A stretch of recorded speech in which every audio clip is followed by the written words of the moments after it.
नको रे मना द्रव्यते पुढिलांचे, अति स्वार्थ बुद्धी नरे पाप साचे, घडे भोगणे पाप ते कर्म खोटे, न होता मना सारिखे दुःख मोठे।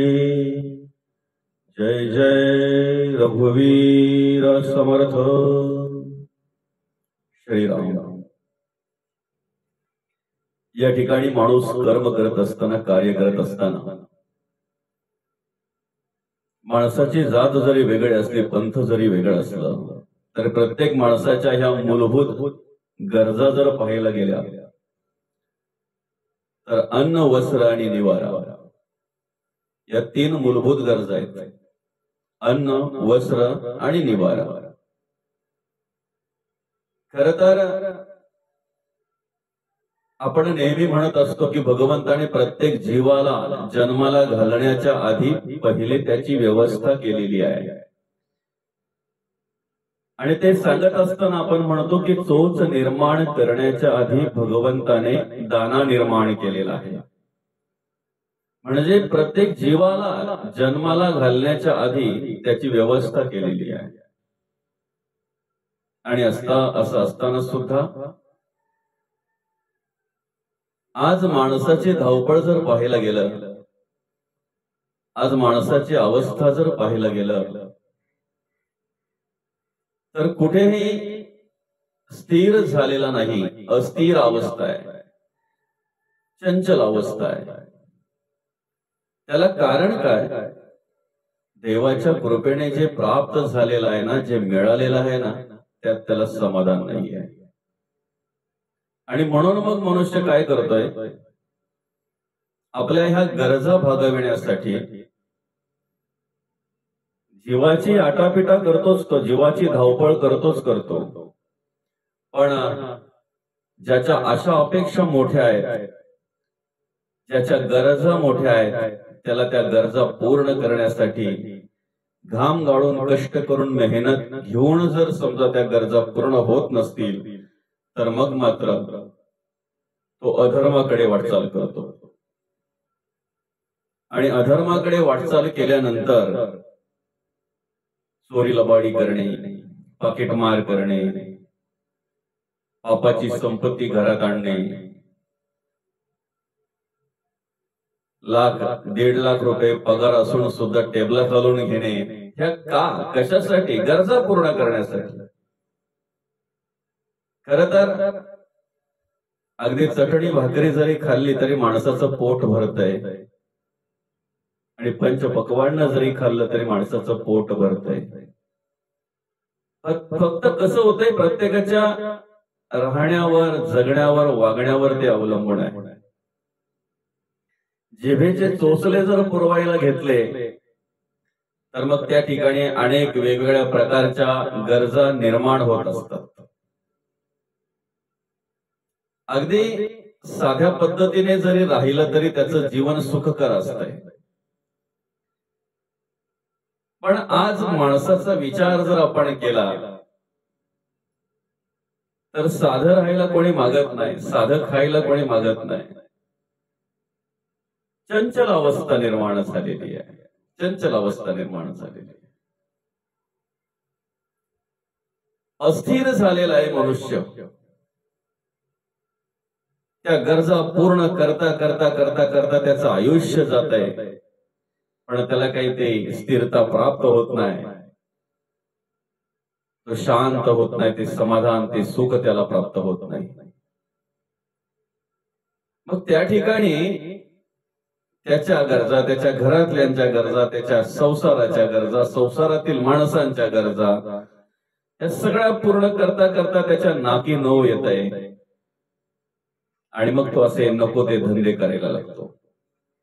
पाकिटमार करणे, चोरी लबाडी करणे, 1 लाख 1.5 लाख पगार असून सुद्धा टेबला खालून घेणे, एखाद्या शेतकऱ्याला त्या ठिकाणी एखाद्या पेपरसाठी 10 फेऱ्या मारायला लावणे, 500 रुपयासाठी लाच घ्यायला। पापाने आणलेली जी संपत्ती आहे, अधर्माने आणलेली जी संपत्ती आहे, पाप कर्म करून जर तुम्ही तुमच्या घरात संपत्ती आणत असाल ना, पैसा नाही तुम्ही पाप घरात आणता येतो. आणि असं म्हटलेलं आहे, अधर्माने कमवलेली संपत्ती आपल्याला कधीच सुख देत नाही, कधीच सुख देत नाही. आणि अधर्माने कमविलेल्या संपत्तीवर पोसलेली संतती सुद्धा आपल्याला कधीच सुख देणार नाही, आयुष्यात नाही, कधीच नाही. म्हणून पहिल्याच चरणामध्ये या ठिकाणी समर्थ म्हणतात, नको रे मना द्रव्य ते पुढीलांचे. मना देवाच्या कृपेने जे प्राप्त झालेलं आहे ना, त्याच्यात समाधान मानून राहा. पुढीलांचं द्रव्य ओरबडण्याची वाईट वृत्ती तुझ्याकडे निर्माण होता कामा नये. परधन भयावा, दुसऱ्याची धन आपल्याला मिळावी ही वृत्तीच आपल्या अंतःकरणात नको. आणि म्हणून या ठिकाणी वागत असताना, जगत असताना, प्रत्येक मनुष्य कार्य करत असताना प्रत्येकाच्या अंतःकरणामध्ये फक्त स्वार्थ आणि स्वार्थच भरलेला आहे. म्हणून पुढच्या चरणामध्ये समर्थ ओळख करून देतात, अतिस्वार्थ बुद्धीने रे पाप साचे. काय साचवलं पाहिजे, आपण पुण्य साचवायचं आहे तर मग अतिस्वार्थ बुद्धी नको. निष्कामतेने निरापेक्षेने कार्य करता आलं पाहिजे. पण या ठिकाणी जर आपण प्रत्येकाचा विचार केला ना, तर प्रत्येकाकडे फक्त स्वार्थ आणि स्वार्थच भरलेला आहे. वडील ज्या वेळेला कामावरून येतात त्या वेळेला रस्त्यात येताना कुठे लांबवर दिसले की ती मुलं त्या वडिलांना बघितल्या बरोबर त्या रस्त्यामध्ये घेतात, वडिलांना जातात, वडिलांना घ्यायला. ती धावपळ करत आलेली मुलं, वडिलांना आनंद वाटते, किती प्रेम आहे माझ्यावर, मला रस्त्याला घ्यायला आलेत, मला आलेला बघितल्या बरोबर अंगणातून धावत आलेली आहेत माझी मुलं. पण वडिलांच्या हातातली पिशवी एकदा काय घेतली ना की ती मुलं घराच्या दिशेकडे वळतात, वडील आलेत की नाही तेही पाहत नाहीत. मुलांचं प्रेम वडिलांवर नाही, हातातल्या पिशवीवर आहे. स्त्री जरी त्या पुरुषावर प्रेम करत असेल ना, तरी जोपर्यंत तारुण्य आहे, पैसा अडकाय, 4 पैसे कमवितोय, 4 पैसे घरामध्ये आणतोय, सगळ्या प्रकारच्या गरजा पूर्ण करतोय, तोपर्यंत. मुलं जरी आई वडिलांवर प्रेम करत असतील तरी जोपर्यंत त्यांचं सगळं काही साध्य होतंय तोपर्यंत. भाऊ भावावर प्रेम करतो, बहीण भावावर प्रेम करते. जरा कुठे मनाविरुद्ध झालं, आपल्या आशा अपेक्षा पूर्ण झाल्या नाहीत की लगेच माणसाच्या मनामध्ये द्वेष निर्माण होतो, मत्सर निर्माण होतो, तिरस्कार निर्माण होतो. फक्त आणि स्वार्थ बुद्धी पाहायला मिळते. जनाचा लालची स्वभाव आरंभीच म्हणती देव, म्हणजे मला काही देव ऐशी वासना. दासबोधामध्ये समर्थ म्हणतात, जनाचा लालची स्वभाव म्हणजे तुम्ही कुठेही जा, कुठल्याही क्षेत्रामध्ये जा, कोणाचाही अनुभव घ्या, फक्त स्वार्थ आणि स्वार्थच भरलेला आहे. ह्या जगामध्ये आपल्यावर निष्कामतेनं प्रेम करणार जर कोणी असेल तर एक भगवंत तुमच्या आमच्या अंतरी राहून निर्गुण स्थितीमध्ये आत्मा म्हणून आपली सेवा करतोय, काहीही अपेक्षा नाही, निष्कामतेने. तुमचा आमचा उद्धार होण्यासाठी ज्यांनी गाथा दिलेली आहे, गीता दिलेली आहे, भागवत दिलेलं आहे, ज्ञानेश्वरी दिलेली आहे, दासबोध दिलेला आहे, मनाच्या श्लोकांसारखं मार्गदर्शन केलेलं आहे, ते संत. निष्कामतेने जगाच्या कल्याण संतांच्या विभूती, देह कष्टविती परोपकारे. एक भगवंत, एक संत, आणि ह्या जगामध्ये आपल्यावर निष्कामतेने निरापेक्षेने प्रेम करणारं दैवत जर असेल तर त्या दैवताचं नाव आहे आई वडील. आम्ही एकमेकावर प्रेम करतो, आमचं तारुण्य पाहून, आमचा पैसा पाहून, आमची संपत्ती पाहून, आमची प्रॉपर्टी पाहून, आमचं सौंदर्य पाहून आम्ही एकमेकावर प्रेम करत असतो.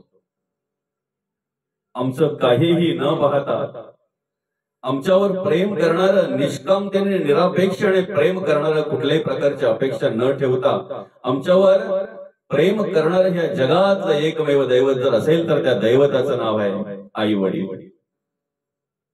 आई वडील म्हणून या ठिकाणी कार्य करत असताना प्रत्येक माणसाच्या अंतःकरणामध्ये फक्त स्वार्थ आणि स्वार्थ भरलेला आहे.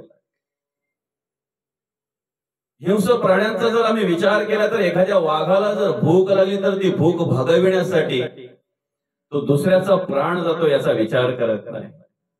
आपली भूक भागते एवढा फक्त विचार करतोय तो, हेच त्याला दिसत असतंय.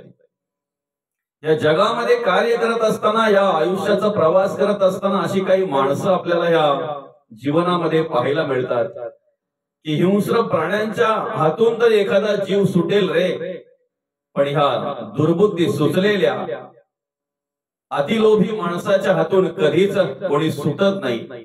त्याचं शोषण केल्याशिवाय तो ठेवत नाही, त्याचं शोषण केल्याशिवाय तो गप्प बसत नाही. आणि म्हणून मग याच्याने काय होतं माहितीये का, पाप साचलं जातंय. म्हणून समर्थ या ठिकाणी म्हणतात अतिस्वार्थ बुद्धीने रे पाप साचे, आणि मग घडे भोगणे पाप ते कर्म खोटे. कोणाला असं वाटतंय की माझ्या आयुष्यामध्ये दुःख प्राप्त व्हावं, कोणाला असं वाटतंय की मला खूप त्रास व्हावा, कोणाला असं वाटतंय की मला खूप वेदना व्हाव्यात, असं कोणालाही वाटत नाही. प्रत्येक जण शोधतो तो फक्त सुखच शोधत असतो. प्रत्येक जण फक्त आणि फक्त समाधानच शोधत असतो. मग सुख जर हवं आहे, समाधान जर हवं आहे, तर पाप कर्म करून कशी चालेल. पापाचं फळ ते दुःख सांगितलेलं आहे आणि पुण्याचं फळ ते सुख सांगितलेलं आहे. सुख जर हवं असेल तर पुण्य कर्म करायला हवी. आणि म्हणून या ठिकाणी समर्थ आपल्याला ओळख करून देतात, घडे भोगणे पाप ते कर्म खोटे, न होता मना सारिखे दुःख मोठे. मनाला शिकवण देत असताना, मनाला उपदेश करत असताना या ठिकाणी समर्थ म्हणतात जे पण काही करतोय ना, जी कर्म, त्याचं जे फळ मिळतंय चांगलं किंवा वाईट, ते मनाला प्राप्त होत असतं. आणि म्हणून या ठिकाणी आपलं आयुष्य जर आपल्याला सुंदर करायचं आहे, आपलं जीवन जर आपल्याला व्यवस्थित जगायचं आहे, सुखाने समाधानाने जर जगायचं आहे, तर देवाने जे काही दिलेलं आहे त्याच्यामध्ये समाधान मानून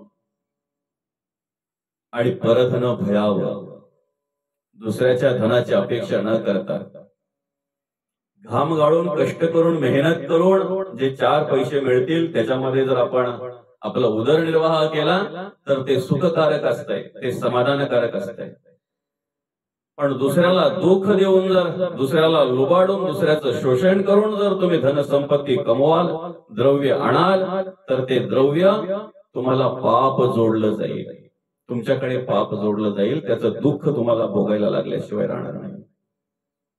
आणि म्हणून या ठिकाणी समर्थ या श्लोकामध्ये आपल्याला ओळख करून देतात, मार्गदर्शन करतात, नको रे मना द्रव्य ते पुढिलांचे. देवाने दिलंय त्यात समाधान माना, तेच खरं सुख आहे, सुख आहे खरं. नको रे म्हणा द्रव्य ते पुढिलांचे, अति स्वार्थ बुद्धी. प्रत्येक ठिकाणी स्वार्थ भरलेला आहे. आणि म्हणून निस्वार्थपणे आपल्यावर प्रेम करणार, निस्वार्थपणे आपली सेवा करणारे या जगामध्ये 3च आहेत, एक भगवंत, दुसरे संत आणि तिसरे आई वडील. बाकी कोणी किती जरी बोलत असेल ना की माझं तुमच्यावर प्रेम आहे, माझा तुमच्यावर जीव आहे, माझे मित्र जीवाला जीव देणारे आहेत, जेव्हा वेळ येते ना द्यायची त्यावेळेला मात्र सगळे बाजूला होतात.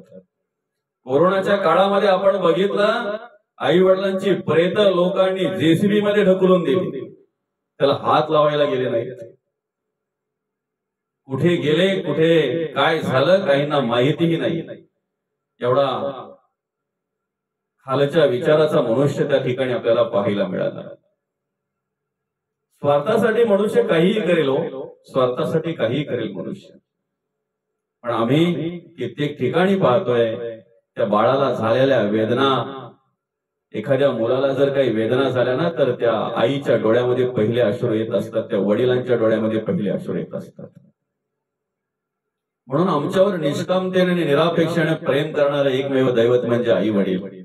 गर्भात असलेल्या बाळाचं काहीही पाहत नाही ती आई, नाही तोंड बघत काळा आहे की गोरा आहे हेही तिला माहिती नसते, स्त्री आहे की पुरुष आहे, मुलगा आहे की मुलगी आहे हेही तिला माहिती नसते, तो चांगला आहे की अपंग आहे हेही तिला माहिती नसते. पण तरी सुद्धा त्या गर्भातल्या बाळकावर ती आई आपल्या जीवापेक्षा जास्त प्रेम करत असते. आपल्या स्वतःपेक्षा जास्त काळजी त्या गर्भातल्या बाळकाची ती आई घेत असते. काय स्वार्थ असतो तिचा? कुठल्याही प्रकारे स्वार्थ नसतो. आणि म्हणून घडे भोगणे पापते कर्म खोटे न होता मना सारखे दुःख मोठे. म्हणून त्या भगवंताचं राहिलं पाहिजे, भगवंताचं स्मरण केलं पाहिजे. जय जय रघुवीर समर्थ.